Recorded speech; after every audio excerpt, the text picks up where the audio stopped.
何？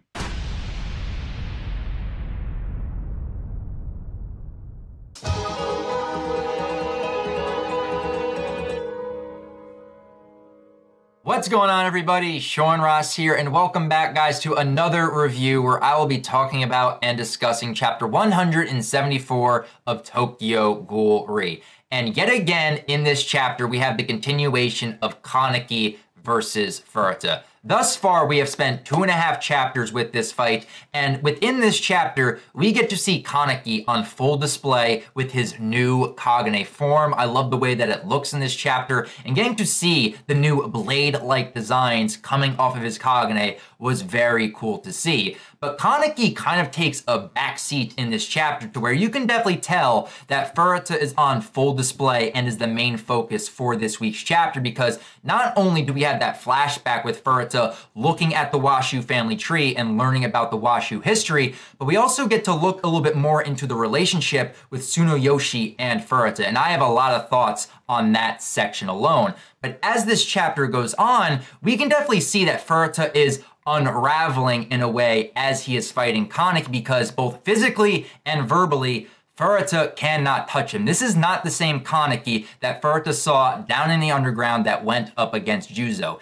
This man is rejuvenated, he is reborn, and he has conviction right now to take down Furuta at all costs, and it is just so good to see. But then, during the back half of this chapter, we see Furuta enter his Kakaja mode and presumably gain the upper hand in this fight against Kaneki, but as this chapter goes on, that moment is very short-lived, because the cliffhanger of this chapter basically shows us Furuta presumably getting cut in half by Kaneki, to where Furuta has this flash in his mind of this dream reality to where it's himself starting a family with Rize where they have 2 kids, and Furuta is smiling, he is happy, and he is content. We might have just gotten the reveal of the true motivations of what has driven Furuta to do everything that he has done over the course of this entire series. Some people might be upset by this, some people might look at this and say that makes sense, but this right here, this chapter, gives us a lot to talk about and to discuss,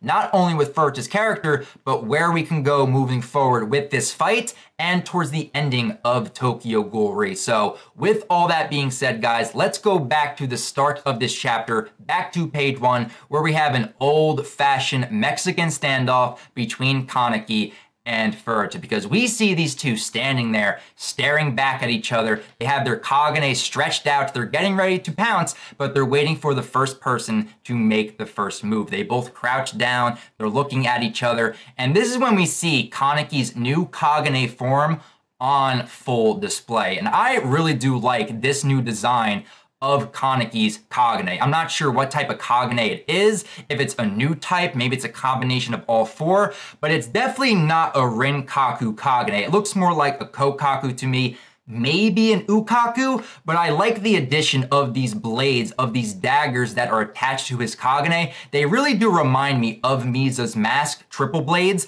I'm not sure why, they just remind me of that, but I really do like this page 2 panel of Kaneki looking like an angelic being, like a shining knight stepping down and getting ready to slay the demon that is Furuta. So the fight resumes and we see Kaneki launching his Kagane over towards Furuta, and this is what ends up triggering Furuta's flashback in this chapter, to where we see a younger looking Furuta looking through books and manuscripts, reading up on the Washu history and looking through Washu family trees. And this is the exact moment when Furuta comes to the realization that a lot of members of the Washu clan don't live very long lives. And then we see Tsunoyoshi walk in and he explains the entire situation to Furuta, where he states, Washu that are not a part of the main family are destined to live very short lives, and they will die around the ripe old age of 30 years old. So people like Keiko, Arima, even you, Furuta, are destined by blood to have short lives. It's because our ancestors were selfish,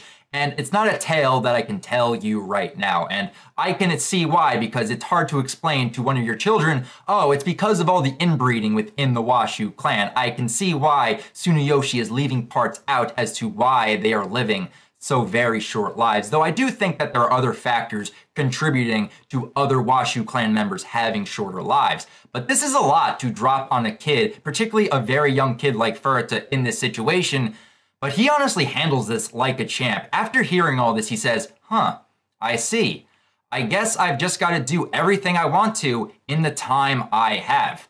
He handles that news pretty well, and I would not be surprised if you could just implement YOLO into this dialogue of Furuta. He just basically adopts the mantra of YOLO right here, where it's like, you only live once, gotta do what I gotta do. And this sentence right here, honestly, explains perfectly why Furuta has done everything he has done over the course of this series. It's this right here. This image with this dialogue describes Furuta perfectly. But I am still curious about this relationship between Tsunuyoshi and Furuta that has been presented to us these past 2 chapters, because even last chapter, we learned that Tsunuyoshi loves and adores Furuta more than all the other illegitimate children. And what's being presented to us in this week's latest chapter, it just looks like a loving father sitting down with his son and talking about their family history. Sure, he is covering some dark stuff and telling his illegitimate child, oh, you're going to live a very short life, but the overall tone I am getting from Tsunuyoshi is that he acted really like a father to Furuta, and it just seems loving and compassionate, and it makes me very curious how we go from this type of relationship to where you go to chapter 98 in Tokyo Ghoul Re, to where Furuta killed Tsunuyoshi as if it didn't even matter. Where do we go from point A to point B to where you have this loving relationship, or at least what seems to be a loving relationship, and then we just see Furuta killing Tsunuyoshi as if it is no big deal? And I think the main factor that I ended up coming up with, it has to do with Rize. I'll talk more about it once we get to that dream sequence, but I think when Furuta slowly began to realize how the Washu family worked, and that Rize was most likely going to be a breeder within the Washu clan, and that Tsunuyoshi most likely would have had his way with her, I think that is a major factor that pushed Furuta moving forward to do what he did to not only the Washu clan, but also what he did to Kaneki at the beginning of this series. So from the flashback, we cut back into the fight where all we get to see is Kaneki cutting through Furuta as if he was nothing. He is cutting through Furuta's Kagane like butter and proceeds to cut through and cut off Furuta's right arm. It has been a while since we've seen Kaneki have an advantage over Furuta like this. And plus, it's nice to know that all of the development that Kaneki has gone through going in and out of Dragon, and plus him stating his conviction last chapter, is actually leading him to overpower Furuta during this section. Plus, he is allowing his actions to back up his words of his speech last chapter, and during this section, Kaneki isn't even talking at all. He only mentions one word, and it's at the ending of this section when he mentions Furuta's name, which I can't really say about Furuta because he is all talk and no action this entire section. Once he got his right arm cut off, we kind of begin to see Furuta unravel a little bit during this section because he begins to shout and yell back at Kaneki all of his past mistakes and failures that he has made up until this very moment. And the reason Furuta is doing this is that way he can get Kaneki to hesitate just for a moment. That way Furuta has an advantage in this fight. And some of the failures he is pointing out are very significant in Kaneki's eyes. Being unable to save Anteku, being unable to save his QS members, and being unable to save the ghouls when he was the One-Eyed King. Kaneki has failed every single time he has tried to save someone, and Furuta knew that was going to be the end result every single time, and he got off on it. He enjoyed that fact. He enjoyed Kaneki's misery. And he even begins to state that today is going to be no different. You are going to fail today, Kaneki. But here's the problem with all of that. This entire speech, this monologue that Furuta gives, would have definitely affected the old Kaneki. But this is the new Kaneki. This is the newly reborn, new conviction Kaneki that has made amends and made peace with his past mistakes and is moving forward and is going to defeat Furuta right here, right now. But he may be angry with Furuta with all that he has done, but not in this exact moment, because as Furuta begins to laugh maniacally, we just see this shocked look, this pity look on Kaneki's face as he is staring back at Furuta as he is laughing, and he just says, Furuta, with this expression on his face. And this is what kind of tips Furuta over the edge, where he's like, the fuck is that face you're making? You think you're gonna win here, right now? Oh no, you crack me up, kid. That is not going to happen. That is not enough. And this is when Furuta kind of gets a little crazy, and this is where he comes completely unhinged because he is seeing pity coming from Kaneki, I think, in this exact moment.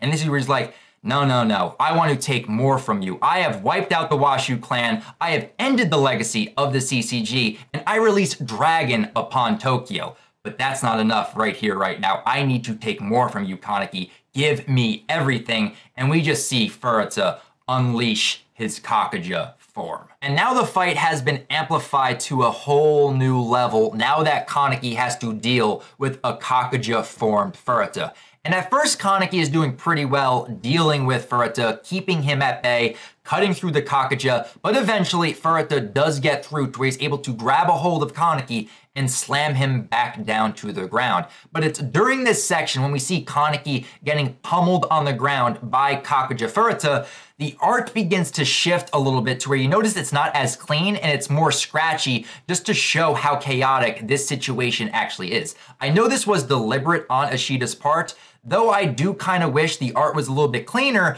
That way I could understand just a little bit better what was going on during this page on page 16 with Furuta just constantly attacking Kaneki.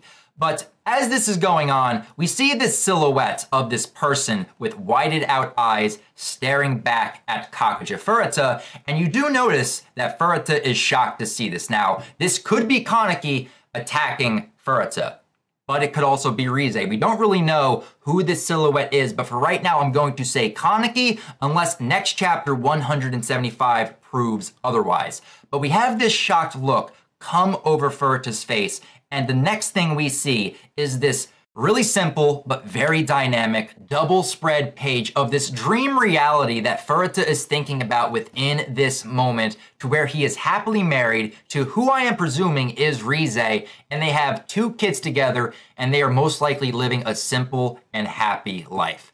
So Ishida just basically confirmed to us that this might be the main driving force, the main reason Furuta did everything he did over the course of the series. Furuta did this all for a woman he loved. He did this for a girl. And I can already feel it right now that some people might be upset about this revelation, even though we've kind of gotten hinted at this over the course of the series that Furuta was in love and infatuated with Rize, that he wanted to be with Rize. But just because we have this reveal right now does not mean that this is the main focus. This is not the main reason Furuta did everything that he did. We could still get other revelations in chapter 175 or in the next few chapters to come, if Furuta is not dying in the next chapter.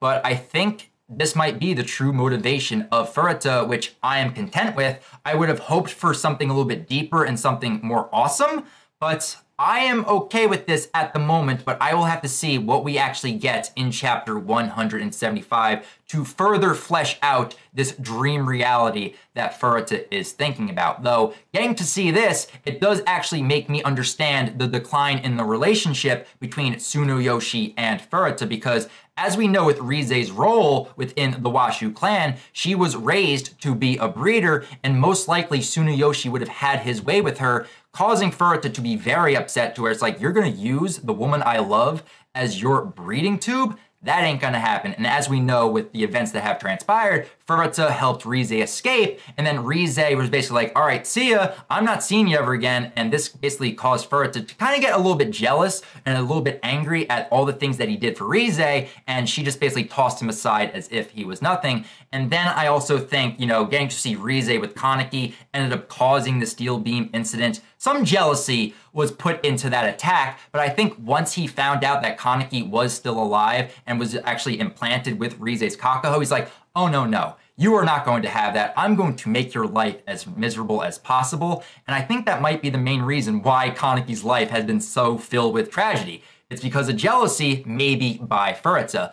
But a cool foil about this, where you actually come to see the similarities and differences between Kaneki and Furuta, because this right here is the dream life Furuta wish he had, but because of circumstance, because of his short lifespan, and because of being born an illegitimate child in the Washu clan, this dream, this life was never obtainable. Yet look at Kaneki. He has a wife. He is about to have a child. He is about to have the life Furuta wish he had, which just goes to add to the jealous and envy Furuta might have towards Kaneki. I don't think he knows right now that Kaneki and Toka are married, but this just really goes to show that Kaneki is about to have the life that Furuta wish he had. Even our main antagonist of this series, the Troll King himself, cannot escape the tragedy that unfolds upon every single character within Tokyo Ghoul. It's been a long time coming, and I think many people are going to be very satisfied once Furuta gets what's coming to him, but for right now, we just have to wait and see what unfolds with his character, because as we see the dream reality fade from Furuta's mind, we go to our cliffhanger for this chapter, the final double spread page where we see Furuta presumably getting cut in half by a Kagane attack. And that is the cliffhanger we are left off on until we learn what happens in chapter 175. But this raises a lot of questions on what is going to happen moving forward, because will Furuta die from these injuries or will he heal? Is this a serious enough injury to hinder him? And who was it that actually attacked him? Was it Kaneki, or would it actually be Rize? Did she pop out of the shadows